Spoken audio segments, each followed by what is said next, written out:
बोले श्री प्राणनाथ प्यारे की जय। श्री सतगुरु महाराज की जय। सतगुरु श्री रामचंद्र जी महाराज की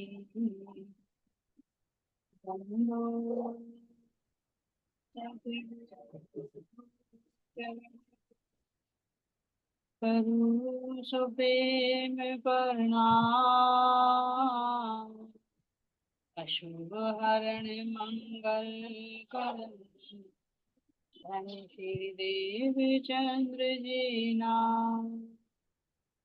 श्री प्राणीनाथ निज मूलपति, सिर में है राज शुभ नाम।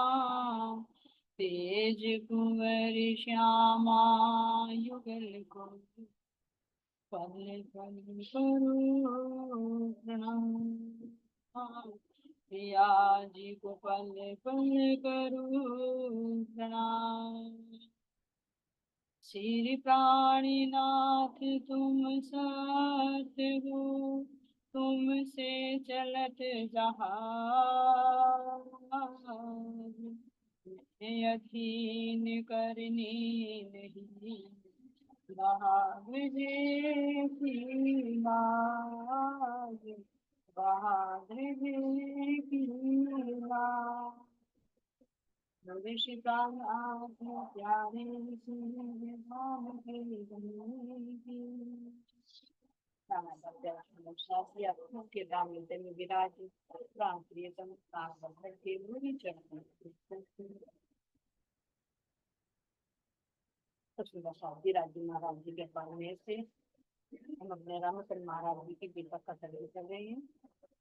तो पिछले प्रसंग में सुंदर साथ जी हमने सुना कि किस तरह से महाराज जी ने अपने मन को पढ़ा। क्या मन में और आत्मा में क्या अंतर होता है, यानी जो आत्मा भी जागृत तो नहीं, लेकिन फिर भी जो अंकुर है सुंदर साथ जी, उसके प्रताप से मन भी जागृति की हुई है। जैसे दो मन होते हैं, एक अंतर मन और एक बाह्य। तो यहाँ पर सुंदर साथ जी किस तरह से अंदर द्वंद छिड़ा है, और दोनों को कैसे महाराज जी ने अपने मन को फटका लगाकर कह दिया कि तुझे मेरे साथ चल, जो तू बार बार रोड़े अटकाता है मेरे मार्ग में, तो तुझे ये छोड़ना होगा और मेरा अनुसरण कर। तो सुंदर साथ जी आगे जैसे महाराज जी चलते हैं, यात्रा पर निकल जाते हैं, तो कह रहे हैं कि मैं किसका चिंतन ध्यान करते रहता था, शिव।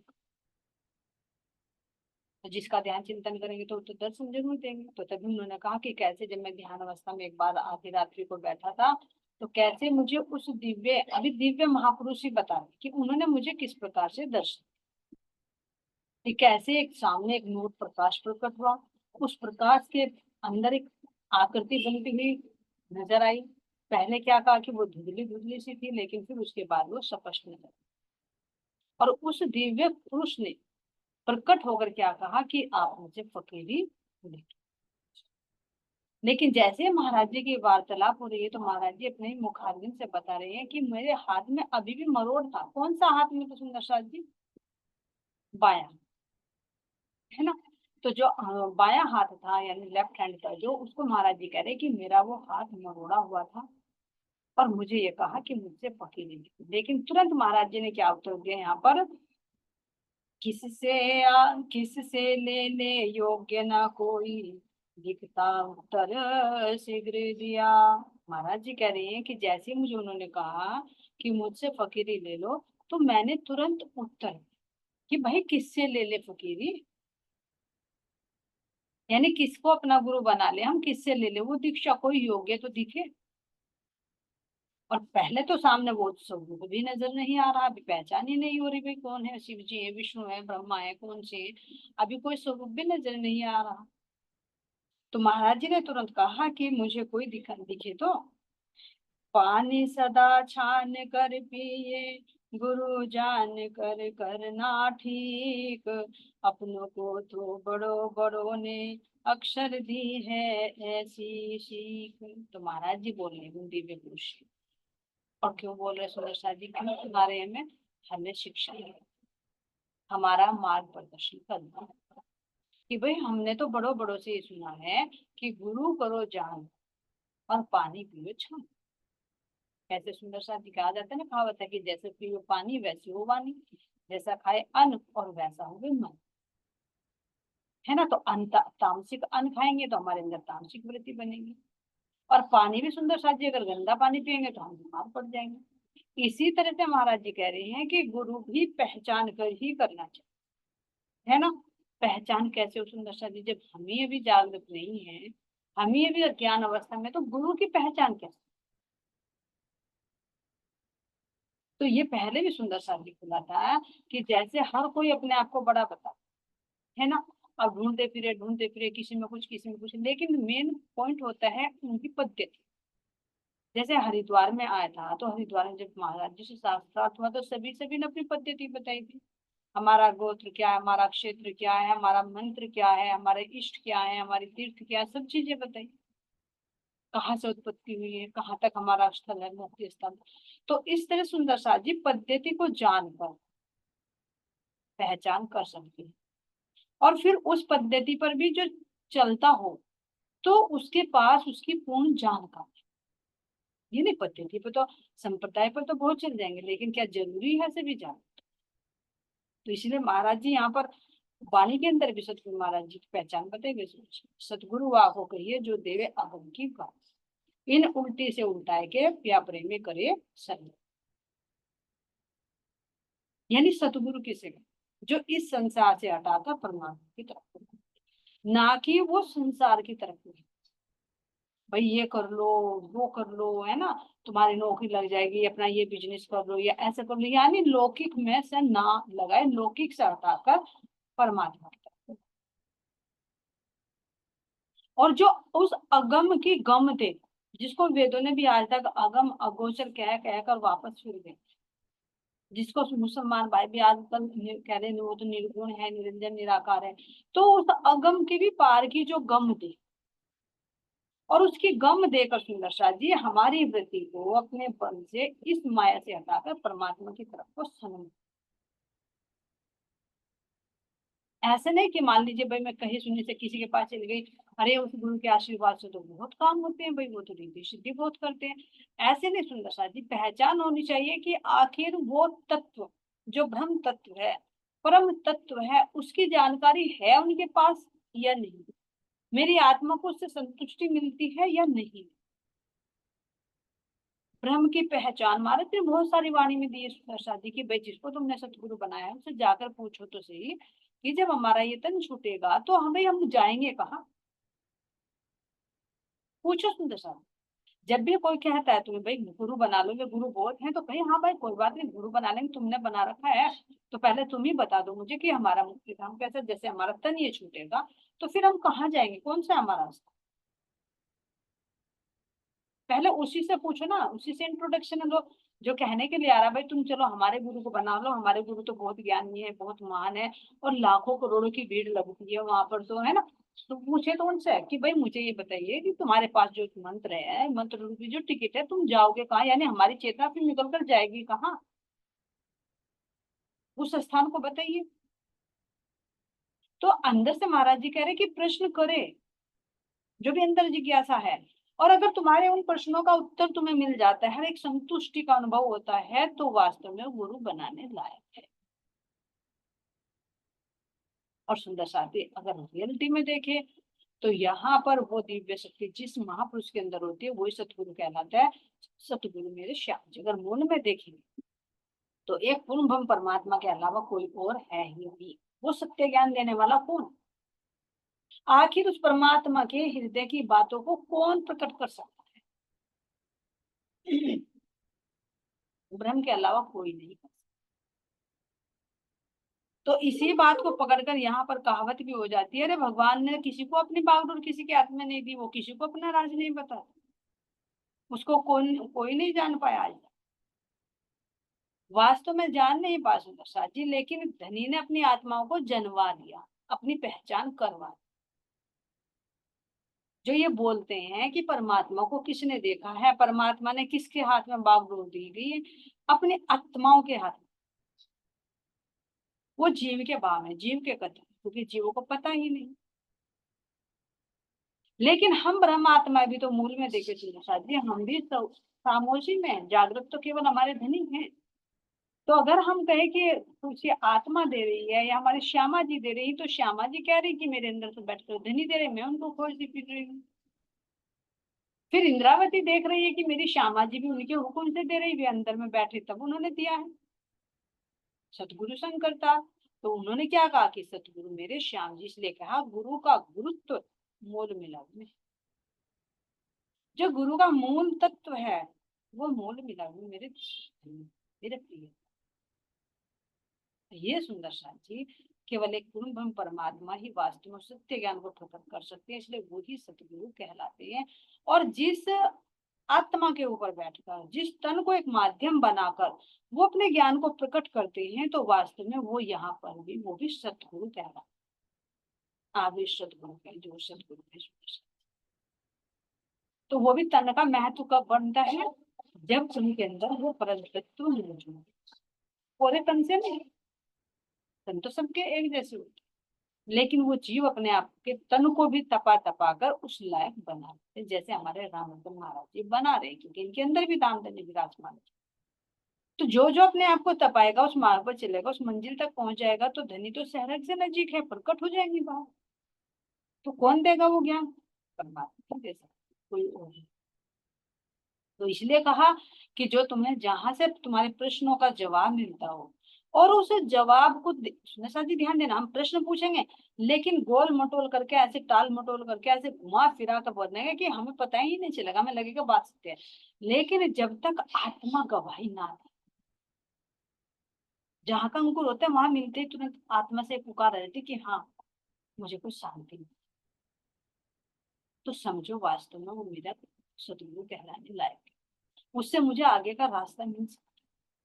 नहीं तो देखो हमारे देवचंद जी महाराज जी कितनी जगह भटके, पूरी भी तक सुनी है, लेकिन कहाँ जाकर शांति मिली, हरिदास जी के, उनका भक्ति भाव देखा। नहीं तो अष्टांग योग भी करे, हठ योग भी करे, पंच अग्नि में भी तपाया अपने आप को, है ना, घर बार सब छोड़ दिया, नाथ नाथ पंथियों में भी गई हैं, सन्यासी में भी गई हैं, है ना, और तुम्हारे इनमें दत्तात्रेय में भी गई, कितनी सुंदर साजी, कितनी जगह, मस्जिद में भी गई, मंदिरों में भी गई, लेकिन कहीं संतुष्टि नहीं। हरिदास जी की जब प्रेम भक्ति देखी, अपने कृष्ण की वहां पर बाल स्वरूप की, किशोर स्वरूप की जब देखी, तो वो जो अंकुर था वो अंकुरित पर सूखित हो चुका, क्योंकि वो अपने लिए।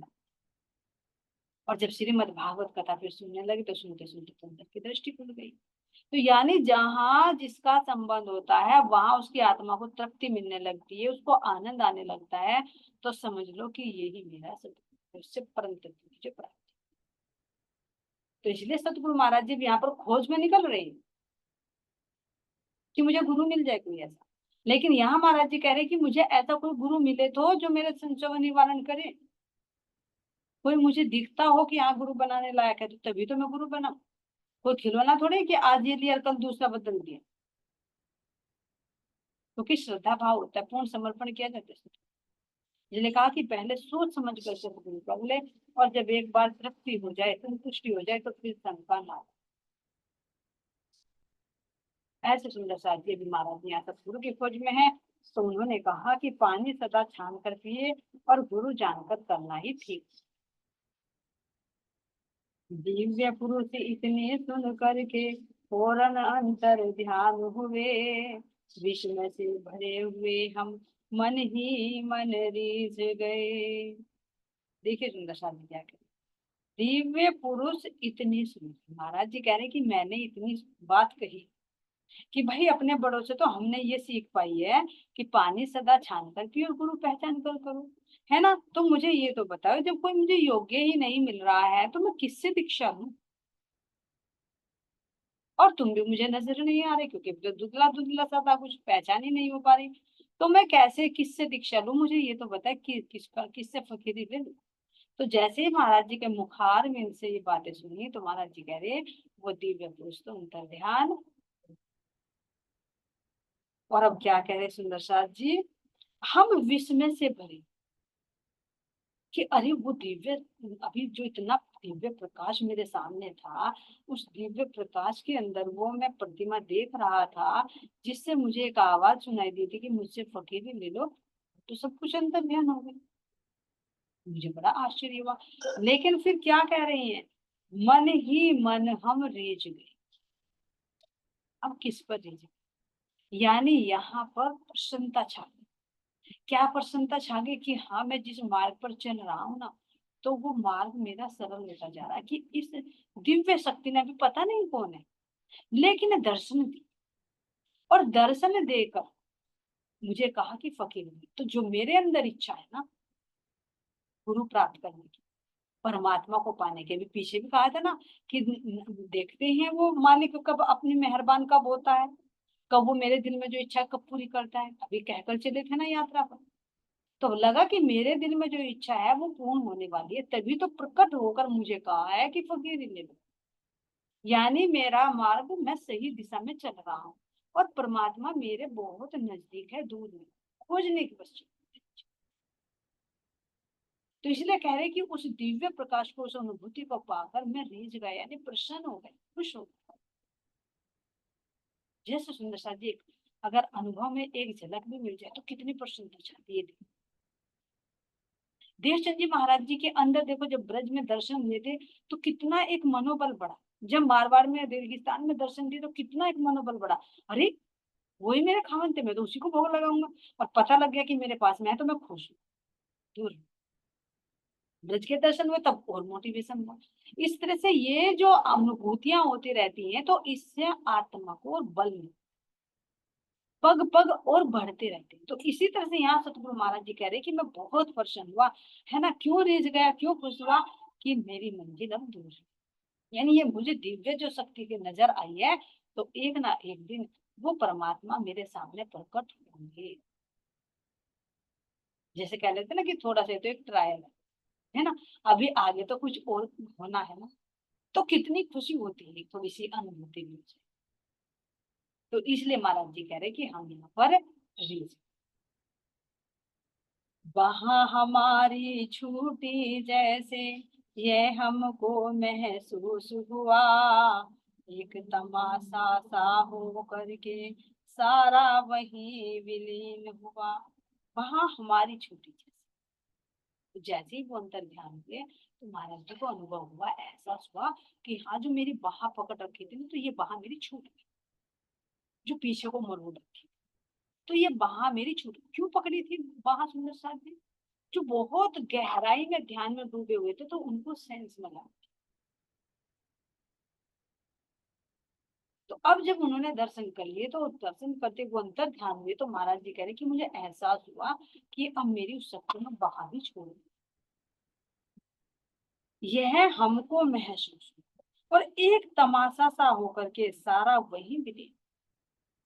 जैसे वो प्रकाश का प्रकट होना, फिर धुंधली धुंधली प्रतिमा आना, फिर उस प्रतिमा का थोड़ा सा क्लियर होना, फिर उनकी आवाज को सुनना, फिर मेरी बातों को कहना, तो मुझे लगा कि ये एक तमाशा सा, ऊपर सब वही का वही। तमाशा क्यों? क्योंकि बात अधूरी है। क्यों कह रहे महाराज जी यहाँ पर, जिसका कोई सार ही नहीं निकल कर आया। अनुभूति तो जरूर हुई, लेकिन बात तो अटकी रह गई ना, न तो ये पता कि किसने दर्शन दिए।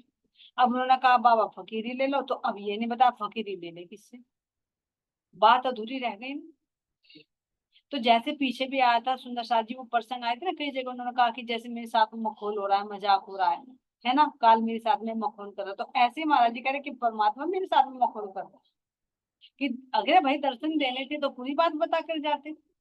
मुझे ध्यान से भी उठाया, मेरी बाह भी मरोड़ी, और कहा फकीर ले लो, पूछा तो लोग हो गए, चले गए। तो कह रहे ये भी एक मुझे एक तमाशा सा, क्योंकि बात अब दूरी पेंडिंग में ही पड़ी रहेगी, लेकिन इतनी बात को भी लेकर महाराज जी कह रहे मैं बहुत परेशान। तो ये सुंदर साध्य मुझे कि ना होने से कुछ होना तो बेटर है। अगर मेरे प्रियतम मेरे सतगुरु महाराज जी सौपन में भी नजर आ जाए तो कितनी खुशी होती, महसूस करे। अगर सोते सोते किसी वक्त, किसी समय हम किसी अपने आश्रम में चले जाएं, शेरपुर के दर्शन हो जाए, या सतगुरु महाराज जी के दर्शन हो जाए, है ना, या भजन कीर्तन ही होता नजर आ जाए, तो सुंदर साथी कितनी प्रसन्नता होती, विचार करें। और महाराज जी को तो यहाँ ध्यान अवस्था में जागृत करके दर्शन हो रहे हैं, बातें हो रही है, कितनी खुशी बयान नहीं कर सकते। तो सुंदर साथी महसूस कीजिए, जब इस खुशी को नहीं बता सकते, तो जो दर्शन होंगे उस खुशी को कैसे, यही महाराज जी ने कहा कि जो पर आत्म को सुने ना वो आत्म को नहीं, तो आत्म यहाँ दर्शन से सुख लेगी। तो जो आत्म को है वो जीव को नहीं, और जो जीव को है वो अंतःकरणों को नहीं, और जो अंतःकरणों को है वो इंद्रियों को नहीं, वो कहने में नहीं आता। केवल ये प्रैक्टिकल सब होता है, सपन हर कोई नहीं। और ये नहीं, अनुभूति भी होती होगी उसको। क्योंकि सुंदर सा जी भले ही कोई भोला भाला लगता हो, भले ही कोई अनपढ़ लगता हो, भले ही बाहर से कुछ पागल की तरह लगता हो, लेकिन उसके अंदर वो प्रेम रस कितना भरा हुआ है। सतगुरु महाराज जी उनके साथ में क्या क्या लीलाएं कर रहे हैं, वो आत्मा जानती है और धनी जानती, सतगुरु जानते, हम तुम नहीं जानते। तो उस अनुभूति का अगर बताने लगे तो कितना बता नहीं। ऐसे सतगुरु महाराज जी कह रहे हैं कि मुझे इसका बहुत आनंद प्राप्त हुई, लेकिन फिर भी मुझे एक तमाशा सा लगा, क्योंकि इसका कोई सार निकल कर नहीं आ। अब यहाँ कह रहे हैं अंतर द्वंद लगे फिर बढ़ने, कैसा था वह दिव्य प्रकाश, बाह हमारी पकड़ जगाने, को ये कौन खड़ा था पास। अभी अभी तो अंतर द्वंद से छूटे थे, ये देखिए सुंदर सा।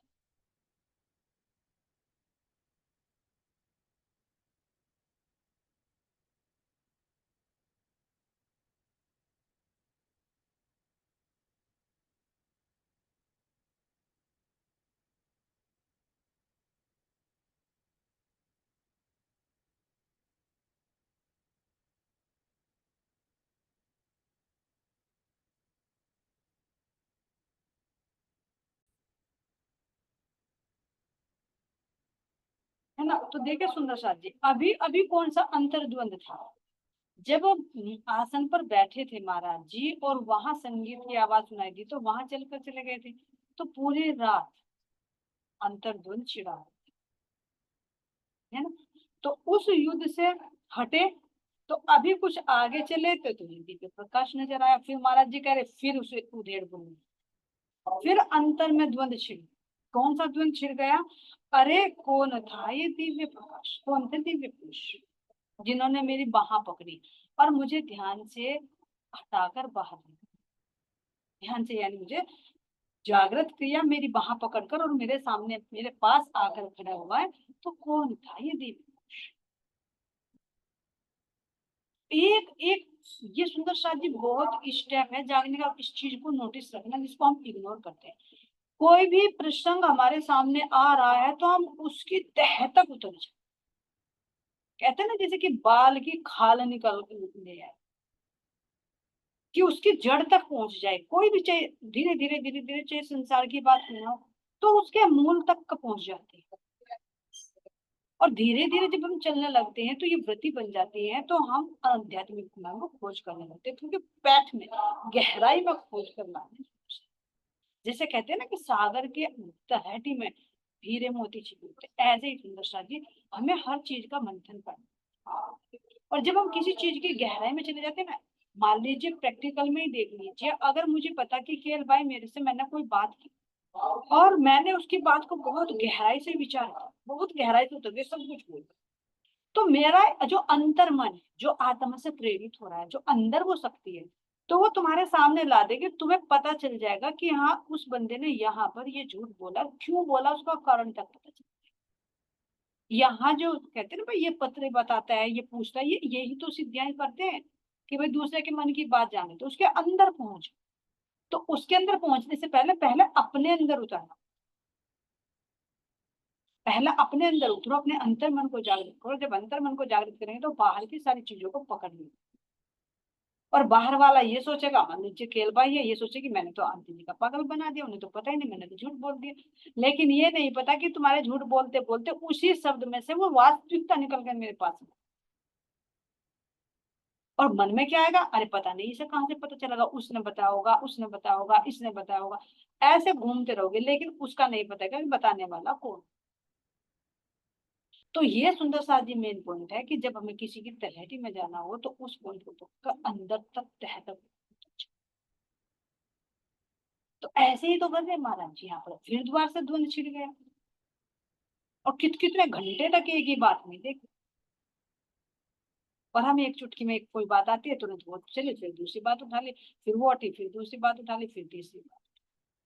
इसी तरह से इसमें भी, और इसी तरह सुंदर साथी हम वाणी ले या बीतक ले, कैसे निकलेंगे इस बीतक में से, इस वाणी में से गहरे रहस्य ऐसे निकलेंगे जब हम एक चौपाई को लेकर ही उसके अंदर उतरते उतरते उतरते उतरते, कहते ना विचारिए विचारिए विचारिए, चौपाई आपकी सुंदर सा। तो ये मेन पॉइंट है जिसके माध्यम से हम उस तत्व तक, मूल तक पहुंचे। ऐसे में 25 पक्षों के लिए हम कहते हैं कि भाई याद नहीं हो पाते, याद नहीं क्यों नहीं हो पाते, क्योंकि हम उसकी तलहटी तक उतरे ही नहीं। और अब अगर महाराज जी के मेहर से हुक्म हुआ, तो अब देखो रातों की नींद कैसे उड़ गई। 8-8 दिन पहला अलार्म बज रहे हैं कि हम तो सपने में जी बड़ पीपल की चौकी में ही घूम रहे हैं। अजी हम तो सुबह को उठते हैं तब भी हम फूल बाग में घूमते हैं, हमारी तो नींद ही आराम हो गई। अरे ये नींद ही तो क्यों, क्योंकि अब जिम्मेदारी आई ना, तो उस व्रती पकड़ने लगी उसको। तो अब ये देखो ये 24 घंटे फिर वही व्रती, तुम संसार का काम करोगे, व्रती कहाँ रहेगी, काम करेगी।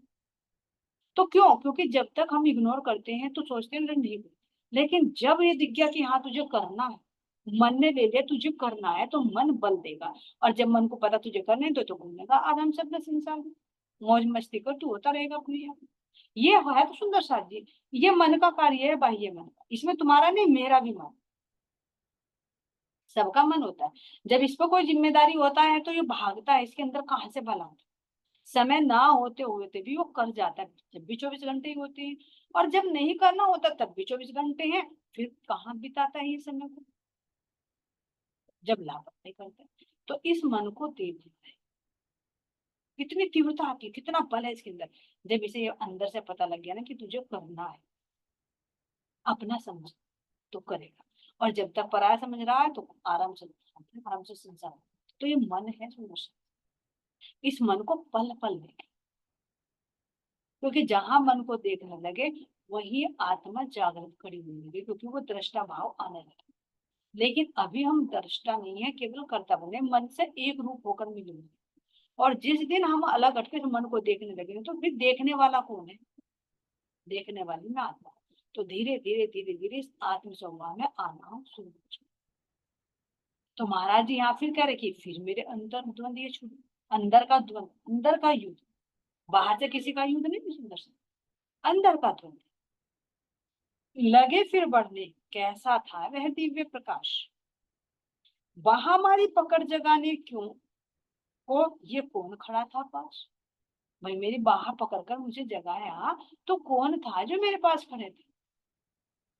शक्ति थी या व्याधा कोई, तात्पर्य क्या था इनका, उसे समझने की इच्छा से वेग बढ़ा अपने मन का। देखिए सुंदर साधु महाराज जी कह रहे कि क्या शक्ति थी, कौन सी शक्ति थी भाई, नकारात्मक शक्ति थी या सकारात्मक शक्ति। भाई कोई ब्रह्मा जी थे, विष्णु थे, श्री कृष्ण थे, कौन थे, शिव जी थे, को मैंने नहीं पता, हनुमान जी थे, कौन थे। या फिर कोई भूत प्रेत था, नाग था, क्या था मुझे नहीं पता क्या, या कोई व्याधा है ना। और इसका क्या मतलब था आने का, ये नहीं मैं समझ पाई। ये तो कहा फकीरी ले ले, लेकिन आगे तो कुछ नहीं बताया। पूछा भी है, पूछते हुए अंतर ध्यान हो गए। तो कह रहे हैं कि इनका तात्पर्य क्या था इनका यहाँ आने का, और उसे समझने की इच्छा से वेग बढ़ा अपने। अब मेरे अंदर जिज्ञासा हुई कि मैं इसको जानूं। अब किससे पूछेंगे, अंदर की बात है तो। अब बताए किससे पूछेंगे, वो दिव्य शक्ति तो लोप हो गई। अब क्या किसी से आस पास से पूछ जाएंगे, पूछेंगे भाई बताइए दिव्य पुरुष कौन था जो मुझे दर्शन मिली। किससे पूछना पड़ेगा, अपनी अंतरात्मा से, क्योंकि अंदर में बैठ कर ही उसका जवाब मिलेगा कि कौन थी वो शक्ति। कब मिलेगा, समय। तुरंत तुरंत के तुरंत किसी सवाल का जवाब नहीं मिलता। चाहे हम भी देखिए अपनी चौपाइयों में भी चलते हैं, कुछ में भी चलते हैं, कोई अंदर प्रश्न है तो वो पता नहीं 1 महीने बाद, 2 महीने बाद, 1 साल बाद कब उसका जवाब मिल जाए, मिलता जो। तो यहाँ महाराज जी कह रही हैं अपने ढंग का एक निराला चमत्कार देखा है आज, प्रथा नहीं था अवश्य कोई, छुपा हुआ इसमें भी राज।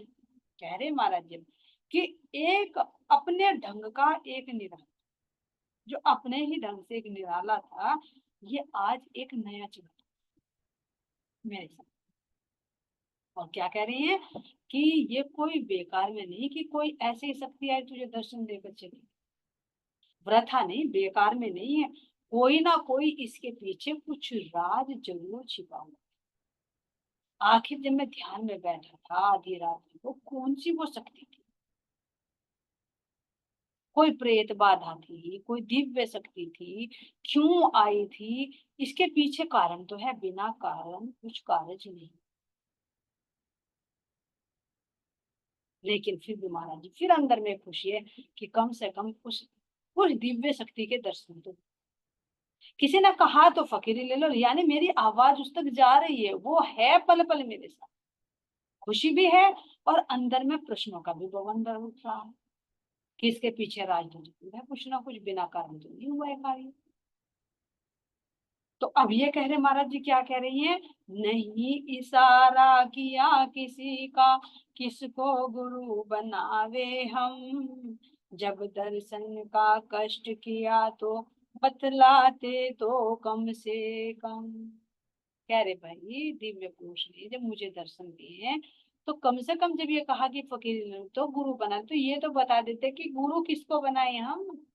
कम से कम इतना तो बता देते भाई, दर्शन देकर क्या अगर बीच में मंदार में छोड़कर अंतर ध्यान हो गए। अब पकड़े तो कहाँ से पकड़े, पूछे तो किससे पूछे, बताइए। तो अब अंदर द्वंद छिड़ा हुआ कि कुछ ना कुछ तो राज जरूर है। लेकिन फिर भी कह रहे हैं कि भाई जब तुमने दर्शन देने का कष्ट किया तो थोड़ा सा कष्ट और कर देते भाई, थोड़ा सा और मुझे संकेत दे देते। जैसे वहां पर काशी में उन्होंने कह दिया था कि भाई मैं विद्यालय बार बार चाह रहा था, तो उन्होंने कह दिया भाई क्या करेगा तुम विद्या पढ़ के, तुम जगन्नाथपुरी जाओ और जगन्नाथ की दर्शन करो तो तुम्हारा तो ज्ञान खुद ही प्रकट हो जाएगा। यहाँ के ज्ञान को पढ़े पढ़े तो जन ना जाने कितने लोग पढ़े, क्या करोगे यहाँ की विद्या को लेकर। तो जैसे उन्होंने मेरा मार्गदर्शन किया था, भैया आपने भी मुझे दर्शन देने का कष्ट किया, तो इतना सा कष्ट और कर लेते, मुझे बता देते मैं किसको गुरु बनाऊं। मेरा प्रश्न सुनते ही तो तुम लोग हो गए। तो अब अंतर में द्वंद छिड़ा हुआ है, महाराज जी अपने से ही बातें कर रहे हैं। अपनी समझ नहीं आई कुछ, किसका हो सकता आवेश, क्या जाने किस कारण बस आया था यह आज हमें संदेश। महाराज जी कह रहे मुझे नहीं पता, मेरी कुछ समझ में नहीं आ रहा था कि भाई ये किसका आवेश था। मैंने सुना सुना, यानी कौन सी शक्ति थी, किसका आवेश था ये? क्योंकि साक्षात जो दर्शन हो रहे हैं तो वो आवेश से होते हैं दर्शन। राज्य का तो आवेश है, अक्षर ब्रह्म का भी आवेश है, यहाँ नारायण का भी आवेश है, या ब्रह्मा विष्णु महेश का भी आवेश है, यहाँ देवी देवताओं का सबका अपना आवेश है, सुंदर शक्ति अपना बल है। तो यहाँ महाराज जी कह रहे हैं कि मुझे नहीं पता ये किसका आवेश है, मेरी समझ में नहीं आता। क्योंकि आवेश क्या होता है, जैसा मूल तन होता है हूबहू उस शक्ति से ओतप्रोत होता है जो दर्शन देता है, उसको आवेश कहते हैं। क्या जाने किस कारणवश आया यह आज हमें, पता नहीं किस कारण था, क्या कारण था, आज हमारे पास ये संदेश आया है कि तुम फकीर। मन में तो पहले तो सुंदर सा थी कि भाई हमें जो परमात्मा से मिलना है तो उसके लिए तो गुरु बनाना पड़ेगा। तो ये कह रहे कि बता तो देते भाई कि फकीर ले ले, गुरु किसको बना ले हम, है ना। तो इतना संदेश है किस कारण आया, आज मैं भी ये नहीं समझ पा। लगा चिपकने हमसे कोई, इतना जचने लगा हमें, वे अग्रसर प्रातः उठकर हम फिर अपनी यात्रा में। अब महाराज जी कह रहे हैं कि जब से मुझे इस दिव्य पुरुष के दर्शन हुए ना, तो मुझे ऐसा लगने लगा कि कोई मेरे तन से मेरे से चिपक रहा है। चिपक रहा का मतलब ये होता है कि कोई दिव्य शक्ति मेरे आस पास में है, ये महसूस मुझे हो। तो ऐसे थोड़े सुंदर साथ जी कोई शक्ति दर्शन देगी तो नहीं होगी। जिसका तुम ध्यान करोगे, चिंतन करोगे, मनन करोगे, तो वो शक्ति तुम्हारे पास नहीं आएगी, आएगी किसी की भी करो आएगी जरूर। तो इसीलिए महाराज जी यहाँ पर कह रही हैं, तो किसका चिंतन मनन करते थे, शिव का। अगर तुम कर रहे भूतों प्रेतों का तो क्यों नहीं आएंगे, वही आएंगे। तुम जाकर नाग पंचमी पर नागों को साथ दूध पिला के तुम्हें तुम्हारा उधार देने जाएंगे, भी नहीं तुम्हारे से प्यार अरे यहाँ के कुत्ते को भी तुम 2 दिन रोटी डाल दो, वो भी तीसरे दिन तुम्हारे द्वार पर आकर करेगा। इसीलिए तो महाराज जी कह रहे भैया, जिससे तुम मंद जोड़ोगे तो वो तुम्हारे पास आएगा ही आएगा। तो इसीलिए कह रहे हैं महाराज जी कि एक एक को भी, जिसको तुम एक से जोड़ोगे तो वो तुम्हारे पास आएगा, और जिस जिस शक्ति को तुम पुकारना चाहोगे तो वे तुम्हारे पास क्यों नहीं आएगी। तो यहाँ महाराज जी कह रहे हैं कि मुझे भी ये लगने लगा जब दिव्य पुरुष ने शिव की शक्ति, क्योंकि सुंदर साहब जी चिंतन मनन शिव का ही कर रहे हैं, तो उन्हें लगने लगा कि ये जो शक्ति मुझे दर्शन दिए थे ये अब मेरे पास में कोई रहने नहीं, खिंचने लगा, है ना। और अगले दिन हम क्या करें, प्रातः काल उठे और फिर अपनी यात्रा पर चल दी। तो अब सुंदर साहब जी महाराज जी अब आगे यात्रा पर पड़ रही हैं, तो कैसे कैसे भी दिव्य शक्ति कैसे दर्शन होता है आगे का